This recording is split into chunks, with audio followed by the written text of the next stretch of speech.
কেন? তুই কিনবি? কি করে কিনবো? আমার তো পয়সা নেই। কিনবি না তো এবার ভালো বই দাও কেন? আমি যদি তোমার সঙ্গে তোমার যেটা ভাষা বুঝেছি। আমার সঙ্গে? হ্যাঁ।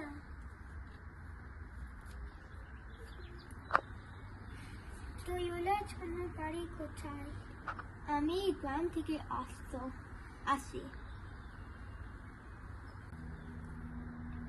অনেক দূরে তোমার গ্রাম? হ্যাঁ, আমাদের গ্রামে দূর থেকে আসছো। তুমি এখানে বসে কি করছো? অভিয়াস বেরো করছে। তো ইয়ারা তুমি আমাকে আমার সঙ্গে নিয়ে যাবে? হ্যাঁ, একবার দই খাই। পয়সা নেই। হ্যাঁ, দেখ পয়সা লাগবে না। তুমি খেয়ে আমি খুশি। দই দই ভালো দই দই দই ভালো দই।